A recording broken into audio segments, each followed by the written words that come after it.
Muy bien.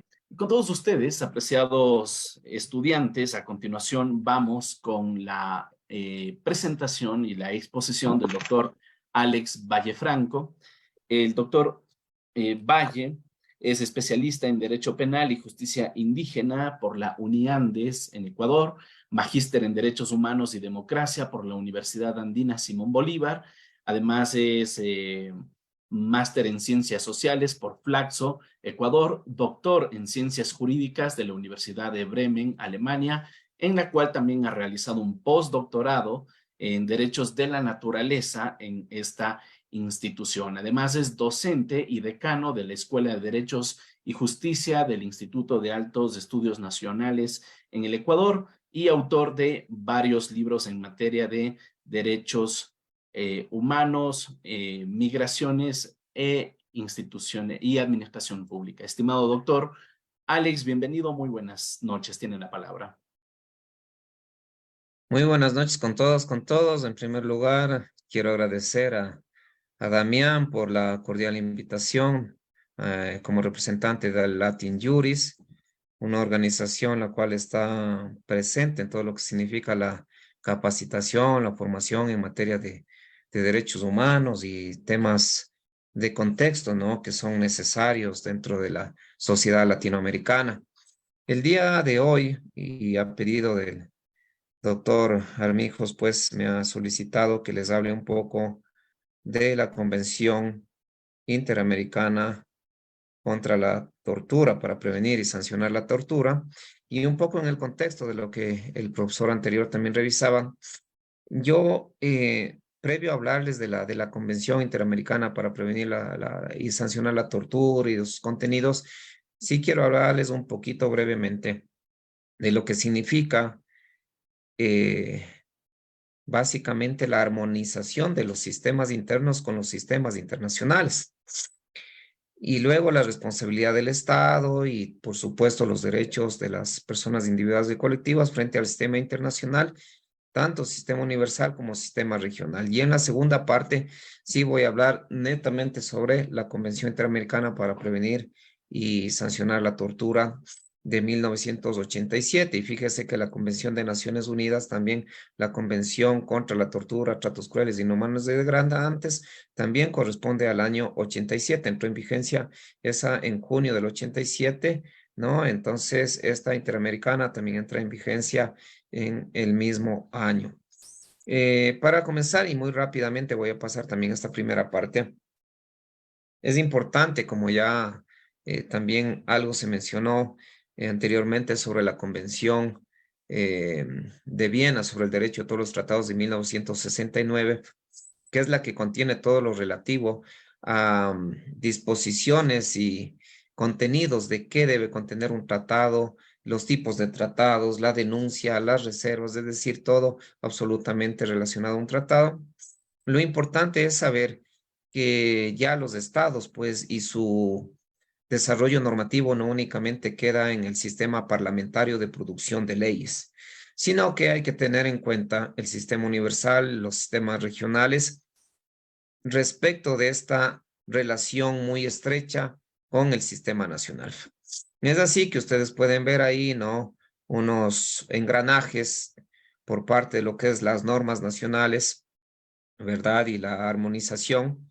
Y por supuesto van a ver ahí también el engranaje del sistema regional, que en este caso sería el Sistema Interamericano de Derechos Humanos, y algunos otros sistemas como el sistema africano, europeo en sus diferentes regiones, ¿no?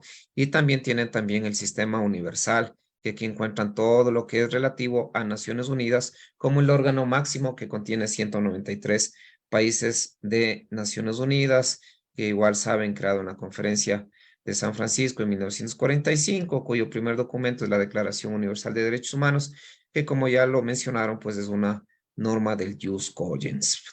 Ahora, a nivel interno, ¿qué es lo que tenemos a nivel interno dentro de la legislación nacional, al menos en el Ecuador? Y se revisan desde el artículo 84 de la Constitución de la República en adelante. Ustedes tienen ahí un nivel de garantías de carácter constitucional, de garantías normativas, de garantías de política pública y garantías jurisdiccionales. ¿Qué quiere decir? Y esto es importante. Todos los sistemas, tanto regionales, perdón, como universales, son mecanismos subsidiarios en materia de derechos humanos. ¿Y qué significa que sean mecanismos subsidiarios? Esto hay que tener muy claro, que son mecanismos complementarios. Es decir, la primera fase indispensable y necesaria para agotar cualquier esfuerzo de carácter judicial en materia de derechos humanos es la sede nacional. No se puede uno saltar la sede nacional e ir directamente a un sistema internacional a poner una demanda, a poner, ¿no es cierto?, un inicio, digamos, de una petición respecto de la vulneración a los derechos humanos de una X convención.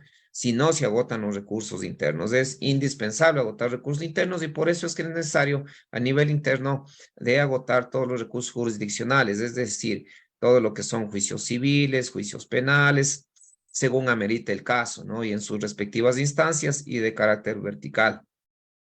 Luego es importante también ver que la política pública también es una garantía en materia de derechos humanos, porque ¿de qué nos sirve tener garantizado en la Constitución el derecho a la salud, a la educación, si la política pública no nos permite tener planes, programas, acciones, obra pública, por ejemplo, como hospitales, dispensarios médicos, subcentros de salud, escuelas, colegios y demás, donde se brinden estos servicios?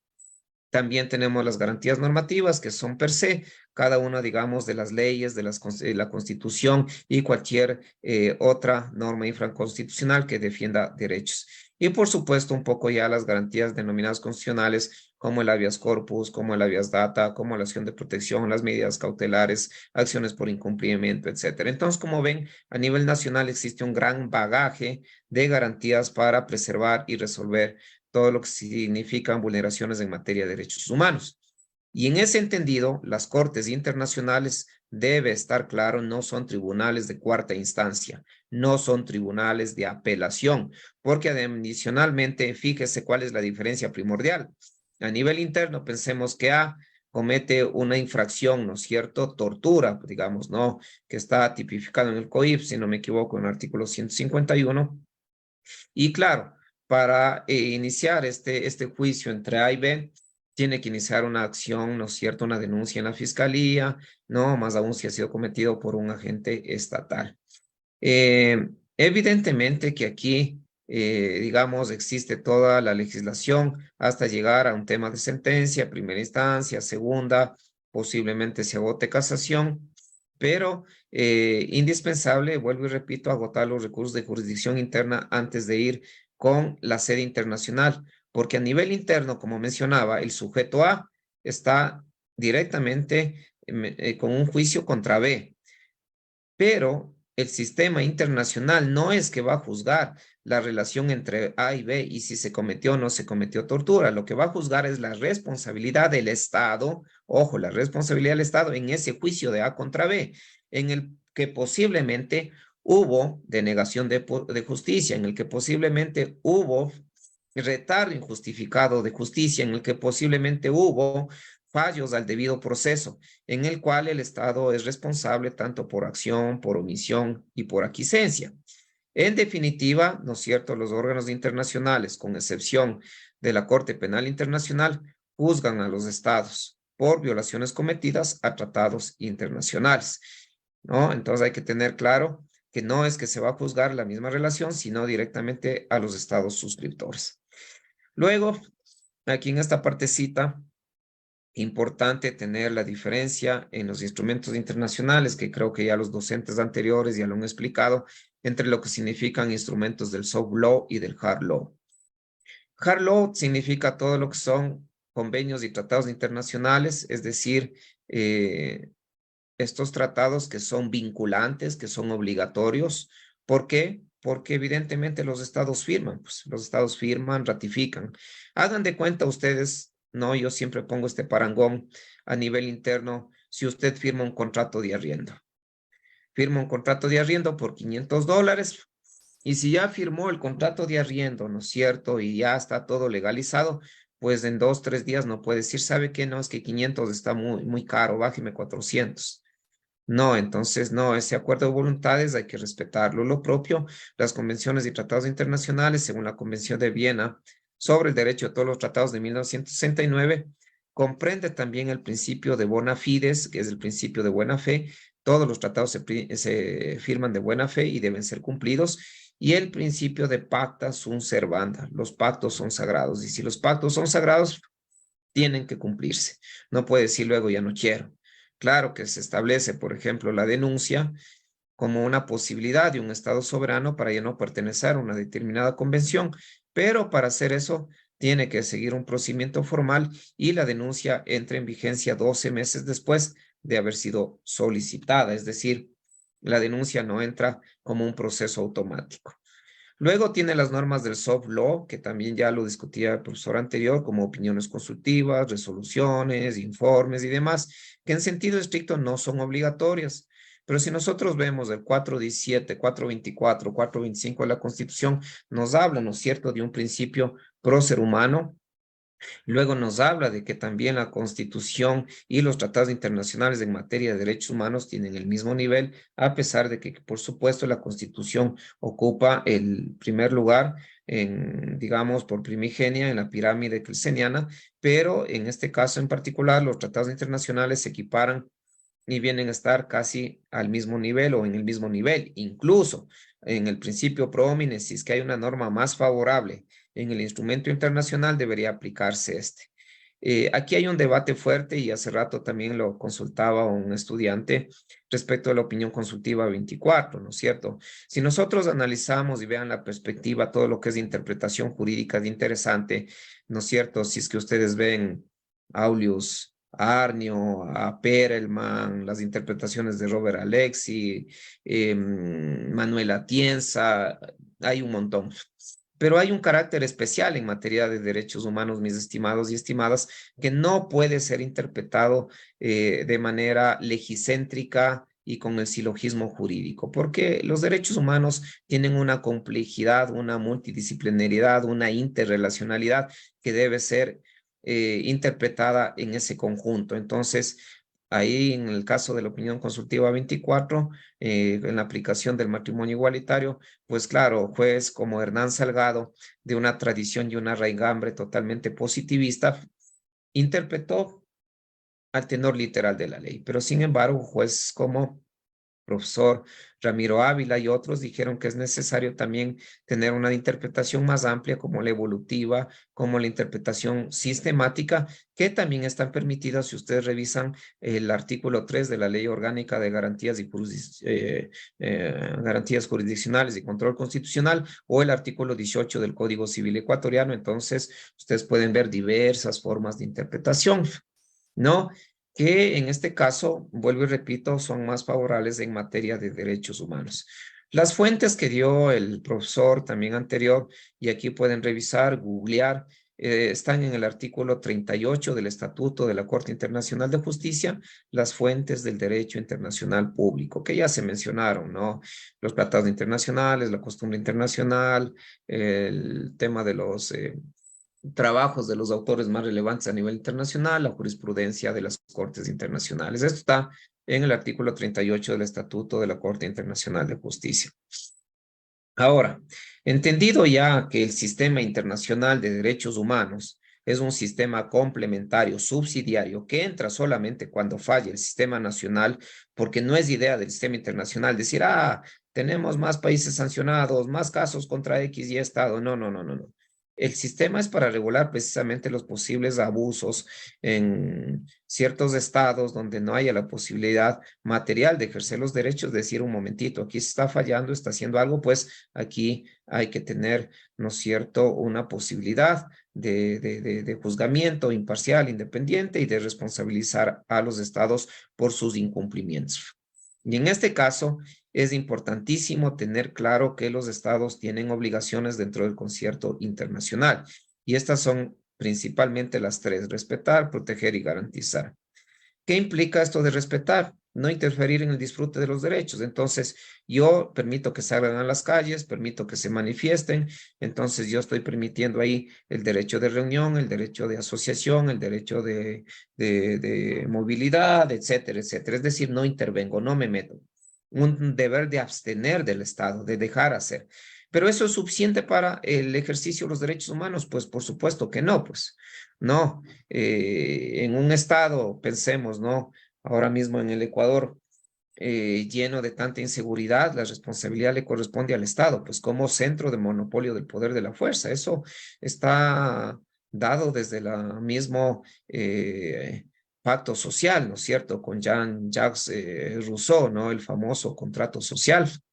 Y varios estudiosos, expertos como Negri, por ejemplo, hablan de que este poder, monopolio de la fuerza, que es el monopolio de la fuerza pública, policía, militares, le corresponde únicamente al Estado y por tanto tiene que adoptar medidas para que otros no interfieran en el disfrute de los derechos. ¿Quiénes están interfiriendo ahorita en el ejercicio de los derechos? Por ejemplo, el tema de libre movilidad y demás, por supuesto, la delincuencia común. ¿Tiene que hacer algo el Estado? Por supuesto. Pensemos en el tema de hambre, no solamente en derechos civiles y políticos. Pobreza, extrema pobreza. No puede el Estado únicamente, ojo, decir que el derecho a la vida en la actualidad significa únicamente el derecho a abstenerse de matar, por ejemplo, a través de agentes estatales a X o Y persona. El derecho a la vida, y eso está en casos como Aguactigny versus Paraguay, entre otros, comprende una medida de doble lado, ¿no? Como una moneda de doble medida, en el cual el derecho a la vida constituye las obligaciones de abstenerse negativas del Estado, de no matar a las personas, pero también la obligación positiva de dotar a la población de todos los mínimos básicos para tener una vida y una vida con dignidad. No puedo decir, ah, no, es que yo no he matado a mis ciudadanos, pero se están muriendo de hambre, ¿no es cierto? En una suerte de necropolítica, como diría Achille Bembe, en el que simplemente dejo morir, dejo morir. No, no, tiene que adoptar medidas, tiene que generar empleo, tiene que generar vivienda, tiene que generar trabajo, tiene que generar ingresos, colaciones escolares y demás, porque caso contrario también ahí se puede responsabilizar al Estado. Y para esto, esta tercera obligación, garantizar.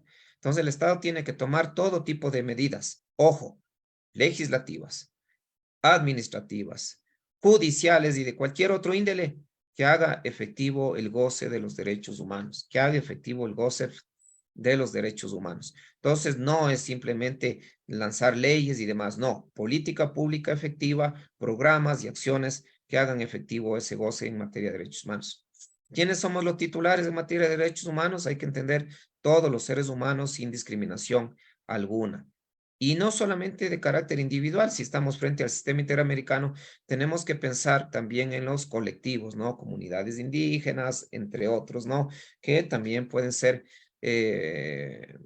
vulnerados por alguna acción estatal o de agentes del Estado. Entonces, todas estas obligaciones correlativas que mencioné hace rato frente a los individuos y frente a los colectivos, tiene plena responsabilidad, por supuesto, los estados. Y los estados, especialmente si han firmado tratados y convenios internacionales y si son parte de organizaciones como, por ejemplo, el caso de Ecuador, que es parte de Naciones Unidas, de los 193 países, o parte de la OEA, de la Organización de Estados Americanos, también con un poco más de los 35 miembros de la OEA, ¿no? Y entonces, uno de los principios que quizás importantes también y que lo van a revisar casi todo en todos los convenios, no solamente en la Convención Americana de Derechos Humanos o en el Pacto de Derechos Civiles y Políticos o en el Pacto de Derechos Económicos, Sociales y Culturales, es el principio de no discriminación. Esto está basado, y esto desde muy antiguo, Francisco Vitoria, Francisco Suárez, el mismo Fray Bartolomé de las Casas, padres de la Iglesia Católica y representantes del naturalismo moderno, hablaron de la dignidad humana. Entonces, la dignidad humana como precisamente el sustento y el pilar de los derechos humanos que luego ya fueron tomados y desarrollados en diferentes sistemas mundiales y por supuesto luego a través de lo que era la Liga de Naciones y actualmente las Naciones Unidas.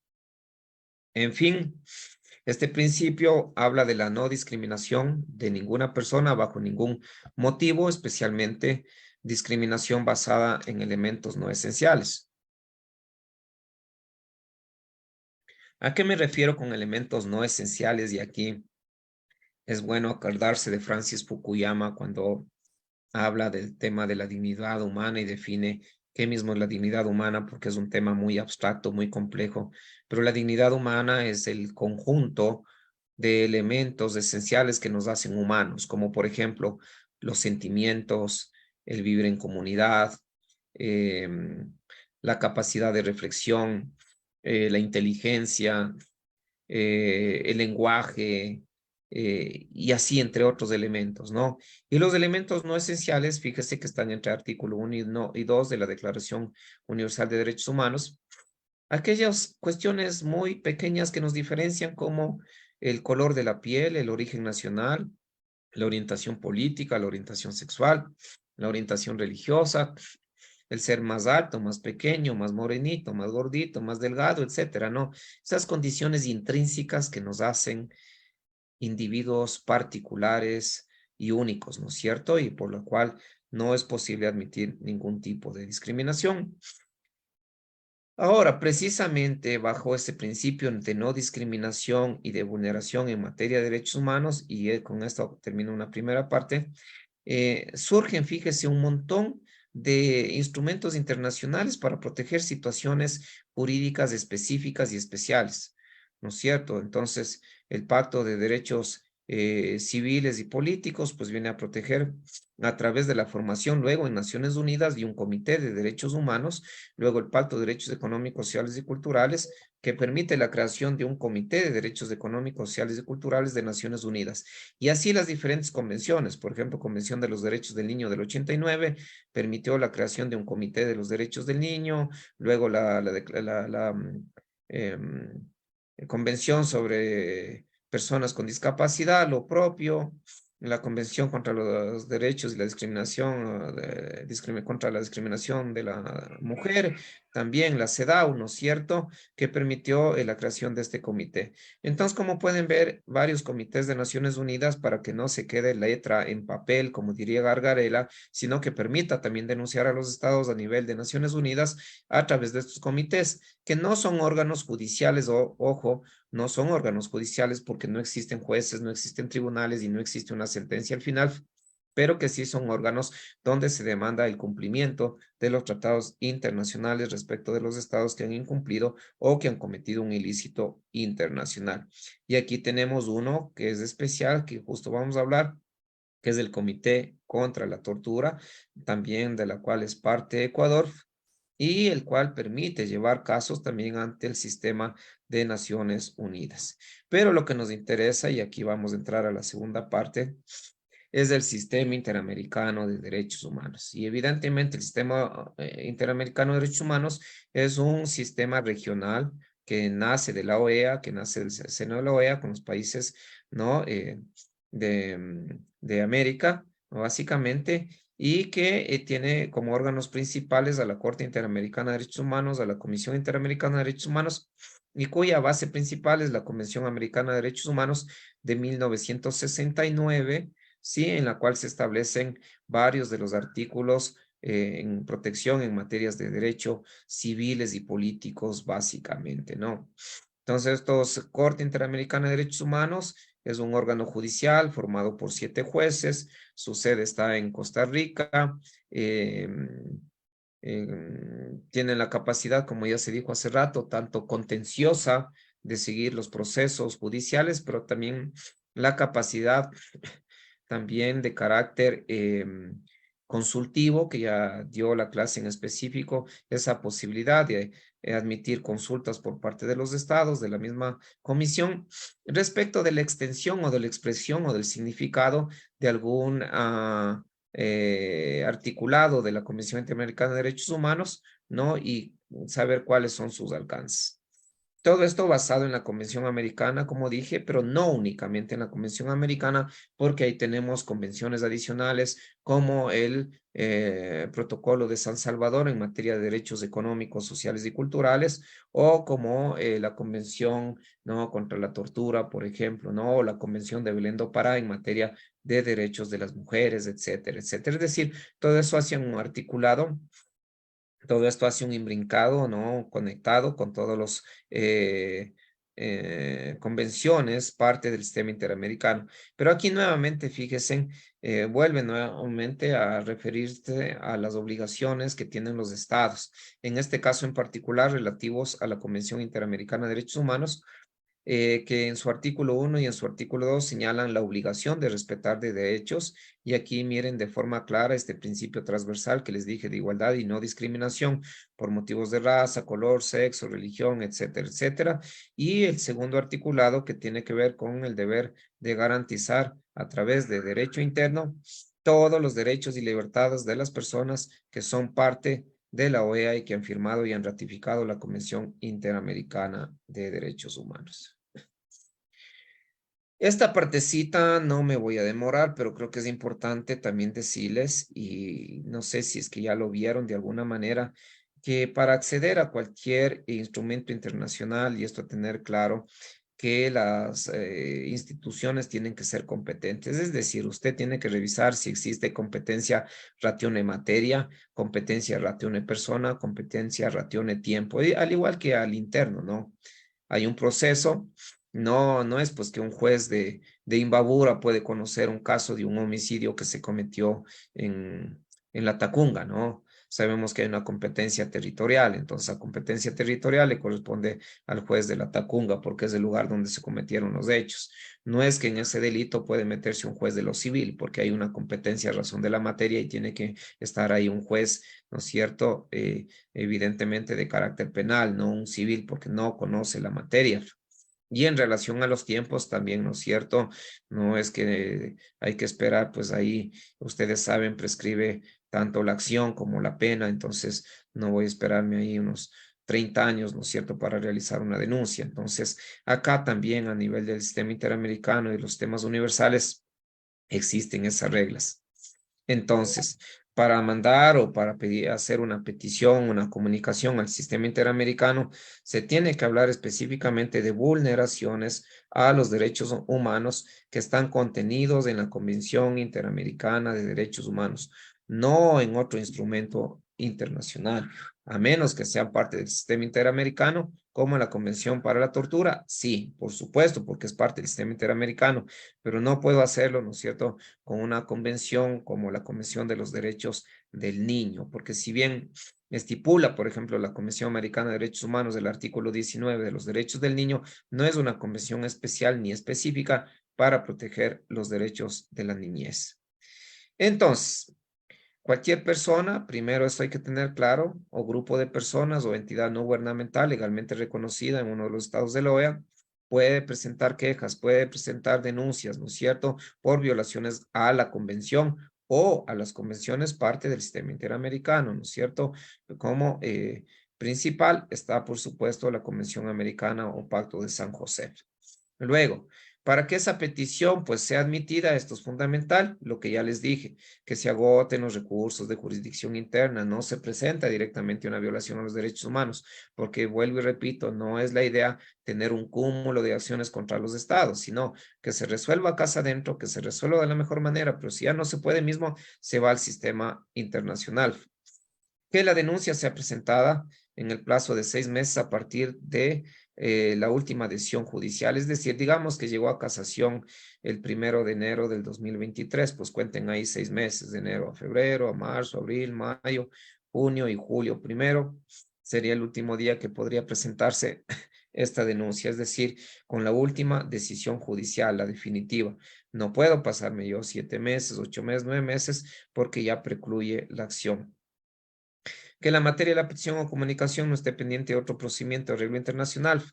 Pensemos que llevamos esto ante el Comité contra la Tortura, un caso de tortura.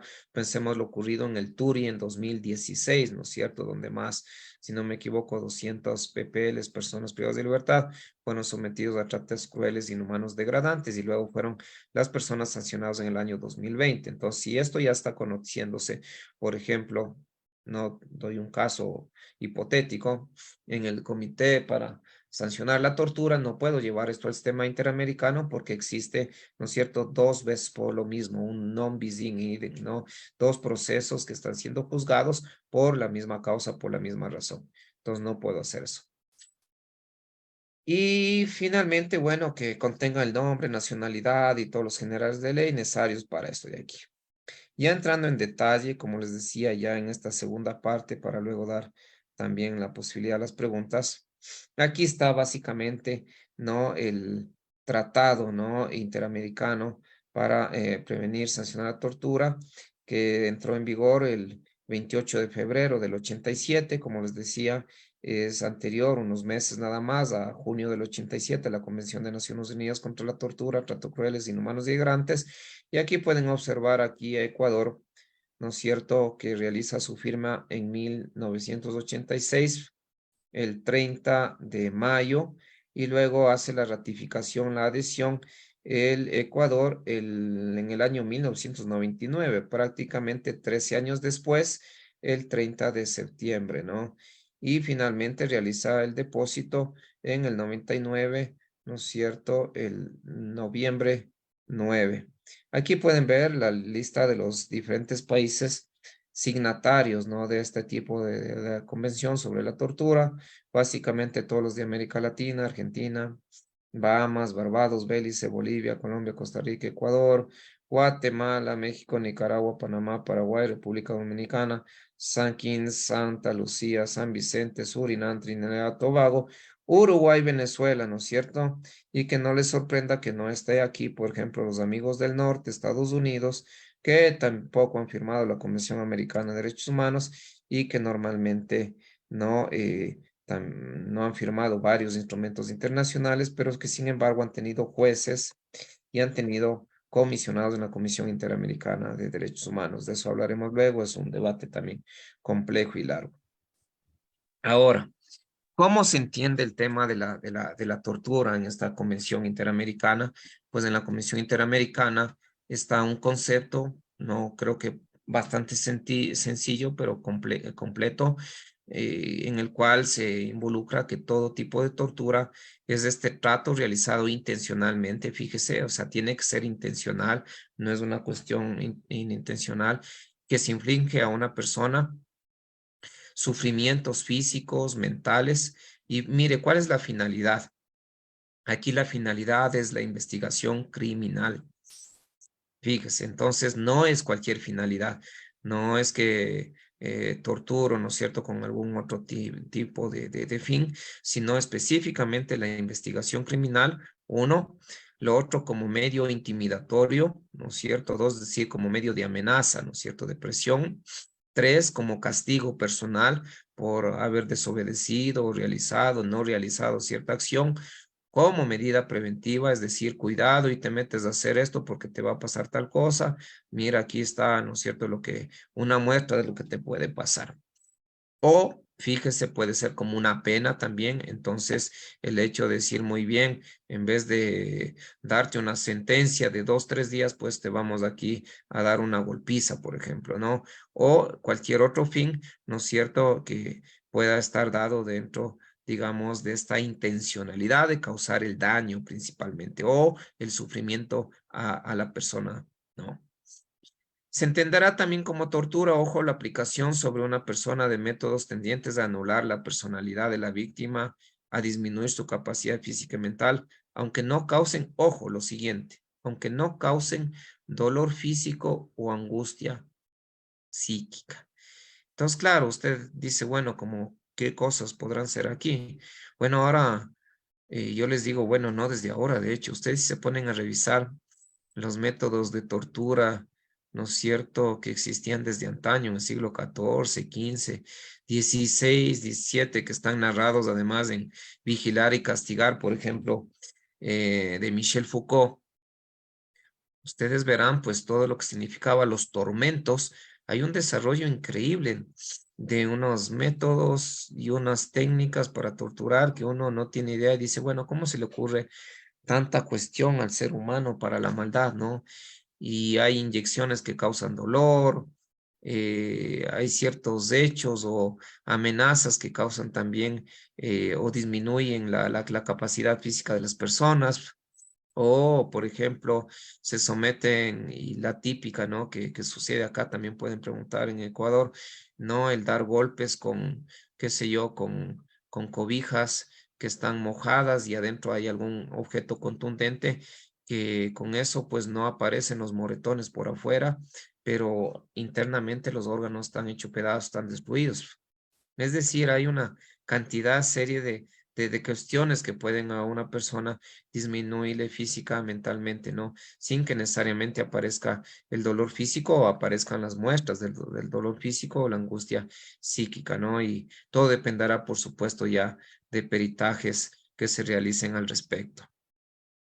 En el artículo 3 de esta convención se habla de los responsables de la tortura, ¿no? ¿Quiénes son los responsables? Y aquí está básicamente tipificado de manera taxativa que son los empleados o funcionarios públicos, fíjese, funcionarios y empleados públicos que actuando en ese carácter, es decir, yo actúo como agente estatal a nombre del Ecuador, ¿verdad? O estoy con la investidura de ser una autoridad en el Ecuador, ¿no es cierto?, ordene, instigue, induzca su comisión o lo cometa directamente, ¿no? Inclusive, pudiendo impedirlo, no lo haga. Es decir, estoy viendo cometer la conducta de tortura, pero yo me callo, no hago nada, pues también yo tengo una responsabilidad ahí por omisión. Luego, fíjese, no solamente los empleados y funcionarios públicos, sino también las personas que a instagación de los funcionarios públicos se refiere el inciso A. Es decir, que me ordenen, me instiguen, me induzcan la comisión. Es decir, ojo, puede que no sea un agente estatal, no soy policía, no soy militar, no soy ningún agente estatal, sino un civil común y silvestre, pero me ordena o me instiga o me paga o me induzca, ¿no es cierto?, un agente estatal. Ahí también existe responsabilidad, no por parte de estas personas y por supuesto del Estado. En el artículo 4, esto es importantísimo porque esto se dio ya después de los tribunales de Nuremberg, los tribunales de Tokio, en los tribunales del ex Yugoslavia, ¿no? Y en la Alemania nazi, ¿no? Que ahí tienen unos buenos libros, tanto Jorge Paladines como el Derecho Penal de Auschwitz, como Eugenio Raúl y Zaffaroni, el Derecho Penal Nazi. Y hay muchos soldados de la Schutzstaffel, de la SS, dijeron es que nosotros solo seguíamos órdenes, tenemos que seguir órdenes porque somos militares y por lo tanto es un orden jerárquico que hay que respetar, nosotros somos obedientes y no somos deliberantes. Momentito, ese pretexto no existe. Miren, el hecho de haber actuado bajo órdenes superiores no exime la responsabilidad penal correspondiente. Eso dice el artículo 4 y esto ya lo dijeron los tribunales de Nuremberg, Tokio, Yugoslavia. Usted no puede escudarse en decir, no, es que mi jefe me ordenó, porque usted tiene la posibilidad plena de decir, no, no hago esto de aquí, no, esto vulnera los derechos humanos, me niego, etc. El artículo 5, fíjese, también dice que no se invocará ni admitirá como justificación del delito de tortura. Esto es fundamental, porque ahora que nos encontramos en el Ecuador en una circunstancia compleja, complejísima, de todo lo que es la delincuencia organizada, ¿no es cierto?, y de las bandas nacionales, internacionales, en la cual más o menos cada momento el Estado ha estado poniendo estados de excepción, toque de queda, y ahora se dice que son, ¿no es cierto?, también grupos terroristas, ¿no? Y que en estos casos se podría dar, pues, detenciones y posibles torturas. Aquí el artículo 5 le dice, hey, no es posible que usted cometa tortura, ni siquiera, fíjese en el último parágrafo, ni siquiera es justificable que porque diga que este individuo es peligroso, porque ya tiene una sentencia, o porque dice que causa inseguridad, o porque está en un centro penitenciario, se justifique la tortura. Ni siquiera en un estado de guerra, ni siquiera en una amenaza de guerra es permitible la tortura. Y ojo esto de aquí, porque fíjese tan complicado y tan serio es el asunto de la tortura, ¿no? Que saliendo más allá de la Convención Interamericana sobre la tortura, ustedes pueden ver que está tipificado como un delito de lesa humanidad. Analicen y revisen el Estatuto de Roma de 1998, que entró en vigencia en el año 2002, artículos 4, 5, 6, 7, ahí está estipulado como un delito de lesa humanidad por su gravedad. Y también, si ustedes revisan, también está pues como un delito de guerra, ¿no? Porque en la guerra también al contrario, ¿no es cierto? El enemigo, ¿no? Tiene reglas también para la detención y el trato del enemigo y no puede tampoco someterle a torturas. Entonces, fíjese, la tortura está en un plano de derecho internacional humanitario, está en un plano de derecho penal internacional está en un plano de protección de derechos humanos en los sistemas de interamericano, africano, europeo de derechos humanos y por supuesto está en un plano de protección de un nivel de carácter nacional. Así de importante y así de correlacionado son o es este sistema para la protección de la tortura en los casos mencionados. Ahora, en el artículo 6 se habla que los estados, fíjese, son quienes tienen que tomar las medidas efectivas para prevenir y sancionar la tortura. Y esto es importante porque generalmente la tortura se comete por agentes policiales, militares y a veces es ordenado por oficiales de alto rango. ¿Y eso qué significa? Que las medidas, por ejemplo, para sancionar no pueden ser netamente formales. Ah, sí, ya le dimos 3 días de calabozo al oficial fulano de tal. Sí, ya le sancionamos con una multa de $20. No, eso no puede quedar simplemente en la mera formalidad. Todo lo que significan los deberes de investigar, de sancionar, tienen que ser deberes que se han dado por parte de los estados con muchísima responsabilidad. Ahora, los estados parte también deben tomar cualquier tipo de medidas para prevenir y sancionar los tratos crueles, inhumanos, degradantes. ¿A qué se refiere? Dar cursos de capacitación a la policía, dar cursos de sensibilización a la policía, a las Fuerzas Armadas, dar publicidad, dar libros, dar seminarios, charlas, mostrar cómo existen sentencias de la Corte Interamericana en contra de nuestros estados por irrespetar este artículo, ¿no? Y ahí en el artículo 7, de hecho, dispone que tiene que haber adiestramiento de agentes de policía y adiestramiento de otras personas responsables, como son nuestros guías penitenciarios, ¿verdad? Para personas privadas de libertad, especialmente en todos los temas de arrestos, detenciones, interrogatorios, etcétera, etcétera, donde se prohíbe la tortura, ¿no?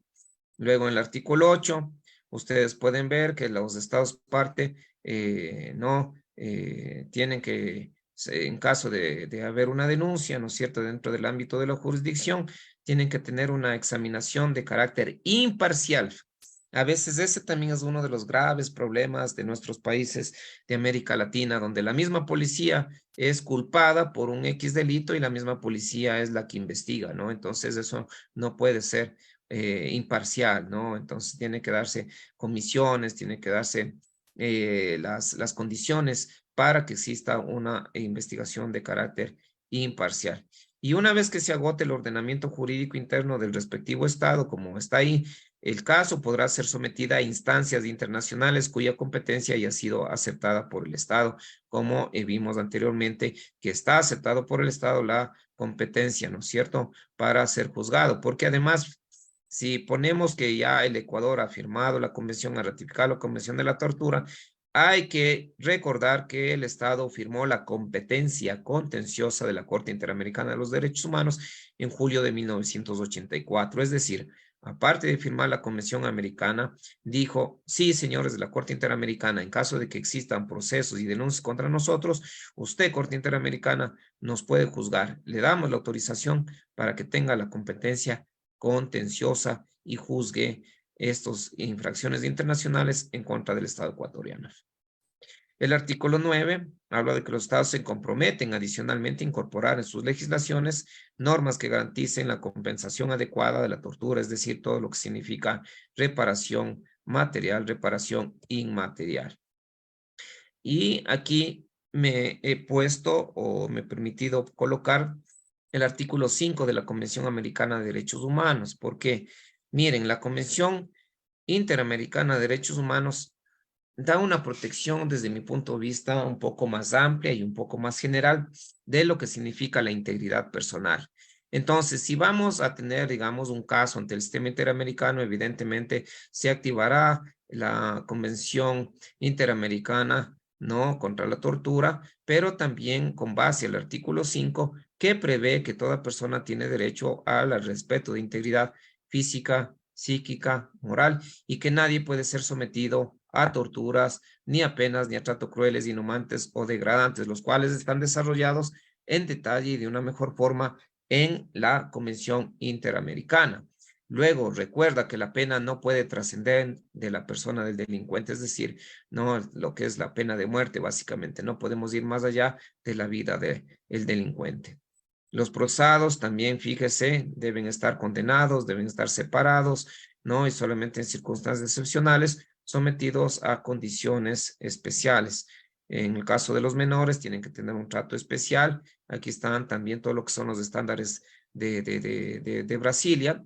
En el trato, en los procesos, por ejemplo, a las personas privadas de libertad, que también específicamente estándares de Brasilia se dan para personas en situación de vulnerabilidad, niños, adolescentes, discapacitados y demás. Y luego que las penas privativas de libertad tendrán como finalidad esencial la reforma y la readaptación social de los condenados.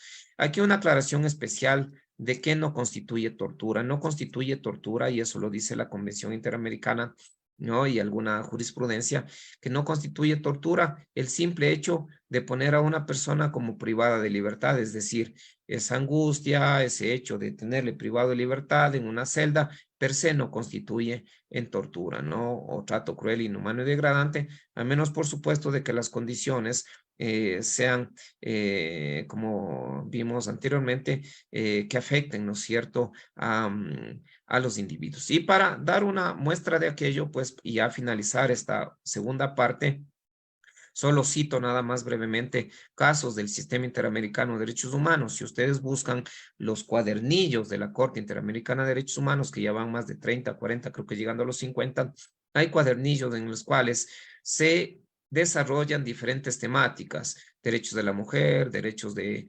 asociación, derechos de libertad, bla, bla, bla. Y el cuadernillo número 10 es el que tiene todo lo relativo a la tortura.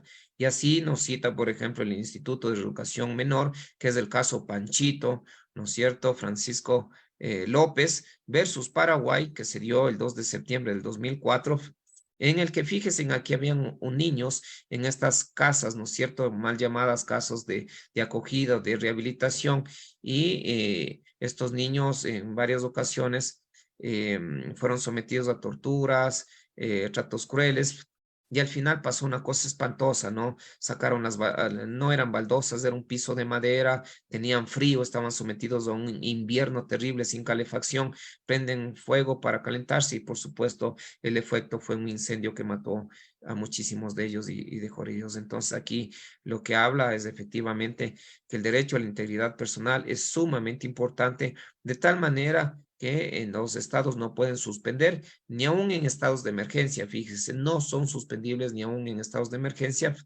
el tema del derecho a la integridad personal. Y el caso Tibi, que es un caso famoso de Ecuador, del ciudadano francés de septiembre del 2004, el ciudadano francés detenido en Quito es llevado sin ninguna fórmula de juicio a Guayaquil, es sometido a otra jurisdicción en Guayaquil, es sometido a tortura, le quitaron las joyas que él tenía porque él era un vendedor de joyas, ¿no? Y este ciudadano francés fue sometido a incomunicación, fue acometido a tratos crueles, inhumanos, degradantes, y, por supuesto, con el ánimo de buscar más evidencias, datos y demás. Y aquí tienen abajo, vean, una playa de casos: García Asto versus Perú, caso penal Miguel Castro Castro versus Perú, de las cárceles también en el Perú, caso Quispialaya, Vilcapoma versus Perú, caso Lori Benson Mejía versus Perú, todo esto más o menos en las épocas del señor Fujimori. Luego también tienen como elementos importantes encontrados en la tortura en el sistema interamericano las masacres, por ejemplo, cometidas en El Salvador, de El Mozote y lugares aledaños, en el cual la jurisprudencia de la Corte reconoce que las personas privadas de libertad se encuentran bajo la custodia de cuerpos represivos oficiales, ¿no? Que actúan con aquiescencia o tolerancia, que impunemente practican la tortura y el asesinato, por sí mismo cometen una infracción al deber de prevención. Muy seguramente ahora, ¿no?, que muchos están contentos con el modelo Bukele, seguramente vendrán sentencias, ¿no?, contra El Salvador también por las prácticas que están realizando en la actualidad. Y el caso Tibi también dice nuevamente que cualquier circunstancia, ¿no?, de tortura física, psíquica, ¿no?, que han sido además preparados deliberadamente contra la víctima para suprimir su resistencia, autoinculparse o confesar determinadas conductas delictivas para someterse a modalidades, constituyen tortura, y además esta prueba, por supuesto, cometida con tema de tortura es inválida. Hasta ahí he querido llegar para tener unos 10 minutitos, 12 minutitos con ustedes, pero básicamente quería mostrarles la importancia de lo que significa el sistema interamericano respecto de la tortura y lo que es también de importante a nivel internacional. Gracias por su gentil atención. Muchísimas gracias, estimado doctor, igualmente por esta tan interesante ponencia. Vamos a ver algunas preguntas que tenemos del público aquí en Zoom y también en redes sociales. Javier Fey dice, doctor, ¿el agotamiento es solo de los recursos ordinarios o también debe de agotarse los recursos extraordinarios en el ámbito interno? Excelente pregunta. Solamente los recursos ordinarios. ¿Cuáles son los recursos ordinarios? Los recursos verticales, es decir, primera instancia, segunda instancia, si es posible, inclusive casación. No los recursos horizontales, ¿no es cierto? Como el recurso de hecho, no los recursos horizontales o que no tienen absolutamente nada que ver, ¿no es cierto? Por ejemplo, miren, hubo un caso me parece que fue contra Panamá, pero lo importante es el contenido, que en un caso en específico de una desaparición forzada, fíjese, de una desaparición forzada, el Estado decía que no se habían agotado los recursos internos porque no se agotó la muerte presunta. Claro, eso era un ridículo porque la muerte presunta está para efectos de carácter patrimonial, civil. Entonces, aparte de que sean los recursos ordinarios, los recursos tienen que ser los adecuados y los idóneos. No puede ser cualquier recurso. Entonces él le dijo, mire, no puede estar agotando la muerte presunta porque nada tiene que ver con la desaparición forzada. Entonces recuerden, recursos ordinarios, pero que también sean los adecuados y los idóneos para proteger la situación jurídica, ¿no es cierto?, analizada. Ok, Elvis Milton Aquino dice, doctor, en su experiencia, en la Corte Interamericana de Derechos Humanos, ¿existen antecedentes suficientes sobre la teoría de la responsabilidad del mando respecto de la tortura por agentes policiales y o militares relacionado a las estructuras organizadas de poder? Bueno, ahí, ojo, claro que existe desarrollo, no en ese mismo sentido, pero por supuesto que todo lo que existe, en primer lugar, con el mando, con la obediencia debida, como vieron ustedes en la exposición, no es causal de justificación para nada del cometimiento de una tortura. Es más, de acuerdo a la opinión consultiva uno, pensemos, digamos, el no consentido de que existiese una ley, un reglamento que permita la tortura, la investigación, ¿no es cierto?, de carácter criminal en X circunstancias. Esa normativa sería totalmente inválida y no podría oponerse también a la normativa internacional. Y por otro lado, entendamos, ¿no es cierto?, en las cadenas de mando y demás, que pueden ser oficiales, agentes o policías rasos, que al final lo que se analiza es la responsabilidad en el sistema interamericano es del Estado, no de las personas.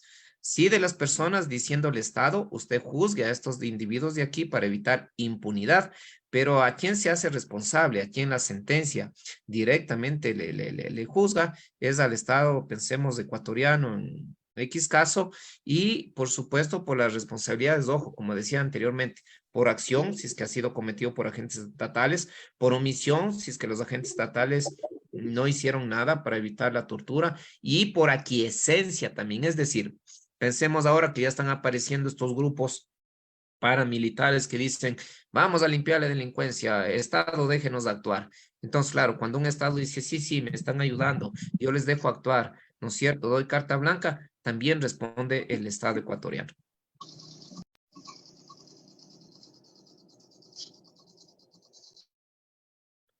Ok, perfecto. Segundo, Alejandro Yango nos dice, las violaciones sexuales a los privados de libertad en el centro de detención CRS puede ser considerado como tortura. Así es, el sistema interamericano ha dicho también que todo tipo de abuso sexual puede ser dado también como tortura, por supuesto que sí, ¿no? Y adicionalmente, por supuesto que está el delito de violación, ¿no? Es decir, ahí sería una especie de delito complejo, un delito por violación, pero también de tortura, ¿no? Y de hecho también, fíjese, en las violaciones también están considerados a nivel internacional como delitos de lesa humanidad, si se eh, em, si se revisan, por ejemplo, los supuestos, ¿no? que establece el Estatuto de Roma. Pero sí, es así. Ok, Jonathan Vanegas dice, algunos tratadistas opinan que la pena de muerte es una forma de tortura, aparte de que atenta contra el derecho a la vida. Sin embargo, hay países que aún la aplican y en cierto modo se acepta tal situación solamente recomendando su abolición o moratoria. ¿Es factible activar el mecanismo del sistema interamericano por la aplicación de la pena de muerte? A ver, súper interesante esa pregunta. Y yo les doy un caso concreto, Estados Unidos. Estados Unidos no ha firmado la Convención Americana de los Derechos Humanos, pero esto no significa, ojo, que se hayan emitido, por ejemplo, informes de los comités y los relatores especiales que existen en diferentes áreas y ramas, ¿no? En derechos de la mujer, tortura y demás. Entonces, Estados Unidos, tanto en Naciones Unidas como también por parte de la OEA, del sistema interamericano, sí ha sido llamado la atención por el tema de la pena de muerte, por ejemplo, de adolescentes, de niños de 12, de 13, de 14, 15 años que han sido sometidos, por ejemplo, a tema de silla eléctrica, ¿no? Por ejemplo. Y ese yo creo que es uno de los grandes problemas del sistema internacional. La coercibilidad y la coacción no existen, no hay un policía internacional, sino simplemente dicen que se sanciona moralmente, ¿no? Pero ¿de qué sirve la sanción moral en este caso a los grandes si en realidad no se cumplen con la observancia en materia de derechos? Ahora, en un caso en específico que me parece que fue en Nicaragua, donde, por ejemplo, existía la pena de muerte, o más bien dicho, pusieron la pena de muerte en casos de violación. Existía un caso en que unas personas, dos individuos, para ser preciso, cometieron una violación, pero querían someterles a la ley posterior. Y ustedes, como saben, pues la ley no es retroactiva, ¿no es cierto? Y también hay un indubio pro reo, etcétera, etcétera. Entonces, el sistema interamericano se sometió a eso, al sistema interamericano para detener las muertes. Fíjese, ¿no? A través, ustedes conocen, también hay las medidas cautelares que da la Comisión Interamericana de Derechos Humanos y las medidas provisionales que da la Corte Interamericana de Derechos Humanos, porque los casos en la Corte también, ese es otro problema, duran 4 años, 5 años, 10 años y demás. Y si yo tengo un caso de pena de muerte, puchicas, hasta que sean los 10 años, pues ya el hombre ya está más que en cenizas. Entonces existen estas medidas que son una especie de amparo internacional, algunos tratadistas le denominan amparo internacional, con el cual le dice ahí, suspenda la pena de muerte hasta que se revise nuevamente y se trate con la legislación adecuada, con un tribunal imparcial, con un tribunal independiente. Entonces, sí es posible. Ok, doctor. El doctor Marco Hoyos García dice, el caso de la abogada que fue estrangulada por el teniente de policía, dice, primero la torturó y luego la asesinó. ¿Hay acumulación de penas en este caso? Bueno, más bien aprovecharía para preguntar si eso podría ser considerado como tortura por parte del Estado. Vamos, este caso es complejo, ¿no? Yo sí creo que puede haber una acumulación, espero que no haya la famosa esta subsunción al delito mayor que fue el femicidio, ¿no? Porque también algunas veces hemos visto, ¿no? Que el delito mayor en muchos de los casos, pues ha sido el que subsume a los delitos menores, pero yo creo que sí, si llegara a probar también el tema de tortura durante estos minutos, creo que más de media hora, una hora, no sé qué tiempo fue sometida a golpes, podría también, por supuesto, tener responsabilidad en este tema a nivel interno. Ahora, a nivel internacional, en este caso de que no se llegue a una sentencia justa, de que no se observen los temas del debido proceso, y les comento aquí, fue mi estudiante, la señora Elizabeth Otavalo, la madre.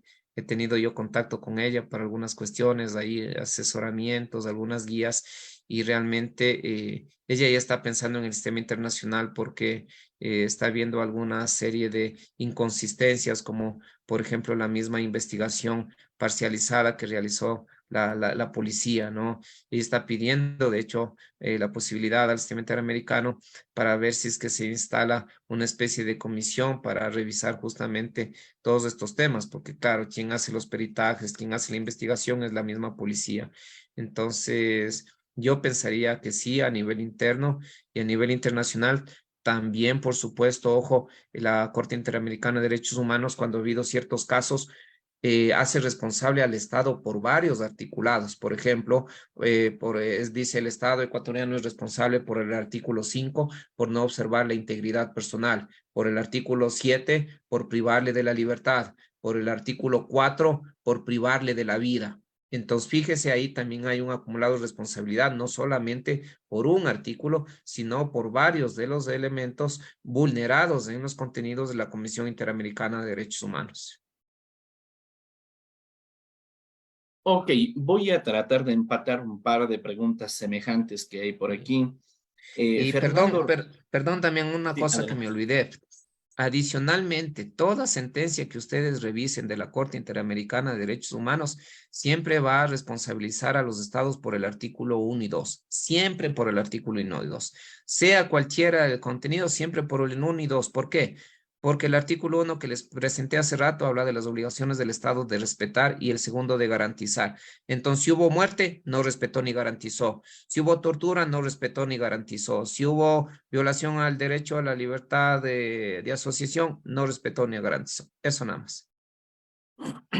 Ok, decía, voy a tratar de empatar un par de preguntas que tengo por su similitud. Fernando Rodríguez nos dice en redes sociales, ¿tienen posibilidad en el futuro los pandilleros salvadoreños de acusar al Estado salvadoreño de violación a los derechos humanos ante la Comisión Interamericana? Y en esa línea también hay un comentario de Carlos Augusto Salazar Gómez que dice, doctor Valle, buenas noches. Usted habla que el presidente Nayib Bukele podría ser denunciado por sus métodos tortura. ¿No será que los que están presos no utilizaron métodos de tortura a sus víctimas o me equivoco en lo que digo? Ujú. A ver, hay que separar varias cuestiones. No es el presidente Bukele, el que responde es el Estado del Salvador, ¿sí? Quizás esto de aquí ni siquiera ya luego esté Bukele, unos 100, 10 años después, pero el que responde desde el Estado del Salvador en la cabeza del jefe de Estado que estés en ese momento. Segunda cuestión, como dije anteriormente, los tribunales internacionales no son tribunales de alzada, no son tribunales de cuarta instancia. Cualquier actuación que se sienta una u otra persona privada de la libertad, una vulneración, por ejemplo, de estos tratos crueles, inhumanos, degradantes, físicos, psíquicos, tiene que hacerlo a nivel interno, en la justicia penal de El Salvador. Y ahí pues se demostrará si hubo, no hubo tortura, trato cruel, inhumano y degradante. Y solo y solamente, ojo, si es que no se pudo agotar recursos internos, si hubo denegación de justicia, podría ir al sistema internacional. Eso. Ahora, vimos claramente las definiciones de tortura, ¿no es cierto? Vimos claramente las definiciones de tortura. Inclusive en el COIF, en el 151, habla de la persona que inflige o ordene infringir a otra persona grave dolor o sufrimiento físico. Efectivamente, si estamos viendo ya a nivel interno, ya no a nivel interamericano, que habla de los agentes estatales, como en el caso nuestro a nivel interno, habla de la persona que infringe, no habla del agente estatal, no habla, ¿no es cierto?, digamos, de una autoría calificada que tiene que ser el agente estatal, sino cualquier persona que infrinja a otra persona grave dolor, sufrimiento de naturaleza física, psíquica, condiciones de métodos que anulen la personalidad, etcétera, etcétera, etcétera. En otras palabras, penalmente, por supuesto, que puede una X persona, ¿no?, denunciar penalmente a uno de estos delincuentes por tortura, por supuesto que sí. Bien, y vamos con la última pregunta. Jorge Estrella nos dice, ¿qué se podría hacer para denunciar el trato inhumano que los gobiernos de Estados Unidos de Trump y Biden mantienen en contra de los migrantes que solicitan asilo? Mientras se procesa el asilo, se mantienen hacinados en jaulas, sin facilidades Mm. mínimas como sitio para dormir, alimentación y separación de los infantes del seno familiar. Esa es una excelente pregunta. Les cuento que yo trabajo ya migraciones, creo que 20 años ya. Migraciones, trata de personas. Vamos a sacar un libro este año. Ojalá lo podamos sacar en digital para compartirlo también con Damián y a la vez les pueda compartir a ustedes. Ojalá, bueno, el último librito era de Derechos de la Naturaleza en digital. Espero que también les pueda compartir a este excelente curso. Les digo, Estados Unidos, China, Rusia, Francia, Gran Bretaña, los grandes países prácticamente no han firmado sino muy pocos convenios internacionales en materia de derechos humanos. Sin embargo, se creen los guardianes de los derechos humanos y de la moral en el mundo. Entonces nos dicen firmen los tratados, pero ellos no han firmado, no, ni siquiera temas de antiminas y etcétera. Entonces es muy difícil, ¿no es cierto?, seguir como algún proceso, por ejemplo, en la Corte Interamericana de Derechos Humanos. Y es interesante la pregunta porque ya hay dos opiniones consultivas. La opinión consultiva, si no me equivoco, creo que es la 21, y otra opinión consultiva que tiene que ver con los niños y niñas migrantes. Entonces, ante la Corte Interamericana de Derechos Humanos, sí se pueden llevar casos de migrantes. Hay varios casos, ¿no? Como el caso de Bolivia, como el caso de República Dominicana, el caso de las hermanas Yaén y Bosico, entre otros, ¿no? Pero en el caso de Estados Unidos, desgraciadamente, someterle a la Corte Interamericana no se puede porque no han ratificado la convención y mucho menos han aceptado la competencia contenciosa. ¿Qué se podría hacer? Lo único que se podría hacer quizás es presentar, ¿no es cierto?, un caso ante el Comité de los Trabajadores Migrantes y sus familias y presentar, por supuesto, ahí quizás a nombre del Estado ecuatoriano, a nombre de los diferentes estados, las quejas respectivas. Ese es el gran problema, yo veo siempre del derecho internacional público. La no coercibilidad en materia de derechos, es decir, cómo le podemos exigir a tal o cual Estado que cumpla, ¿no es cierto?, en materia de derechos humanos, porque todo está dado por la voluntariedad. Si firmo la convención, pues soy responsable, firmo de buena fe y hágame responsable, pero si no firmo, es como que yo no firmo el contrato de arriendo que yo les decía hace rato, entonces si yo no firmé, no me puede decir, págueme los $500. No firmé, no tengo responsabilidad. Entonces, ese sin duda es uno de los grandes problemas. Yo creo que habría que ver, no sé, si es que esto se vuelve un tema de carácter sistemático, se me ocurre tal vez el Tribunal de la Haya podría ser también, pero ahí tendría que considerarse de que son violaciones sistemáticas, masivas, concurrentes, es decir, lo que tipifica ahí el Tribunal de la Corte Internacional de Justicia como violaciones a los derechos humanos. Eso de ahí. Y a nivel interno, por supuesto, yo sí creo que en Estados Unidos se podrían seguir procesos a nivel interno, porque yo estoy muy de acuerdo con usted de que es un trato cruel, inhumano, degradante y que inclusive ha producido personas heridas, desaparecidas, muertas, separaciones de familias y debe, por supuesto, existir una responsabilidad estatal ahí. De acuerdo, de acuerdo. Bueno, los retos son enormes, estimados estudiantes, así que ojalá podamos aportar con estos conocimientos también en la construcción de alternativas desde los espacios en los que nos desempeñamos. Estimado doctor, muchísimas gracias por su participación. Le devuelvo la palabra para que pudiera despedirse de esta audiencia. Bueno, muchísimas gracias también por la oportunidad. Quiero enviarles un fraterno abrazo desde la ciudad de Quito. Igual les voy a colocar también mi correo electrónico en caso de que sea necesario. Y aquí está como alex.valle@iaen.edu.es. Y en las redes sociales, en el Facebook, me encuentran como Alexiño dos Santos. Y ahí normalmente publico todo lo que son eventos, conferencias, charlas, becas, libros y demás. Solamente lo utilizo para eso. Entonces, que tengan una feliz noche. Gracias, mi estimado Damián. Y hasta una próxima. Les mando un fuerte abrazo. Muchísimas gracias igualmente, estimado doctor, y gracias con todos ustedes, apreciados participantes. Recuerden que el día de mañana nos veremos asimismo a las 6 de la tarde. Que tengan un feliz descanso. Recuerden visitar nuestro blog. Allí están las grabaciones y ya también las preguntas de las sesiones anteriores. Muchas gracias, que descansen hasta el día de mañana. Buenas noches.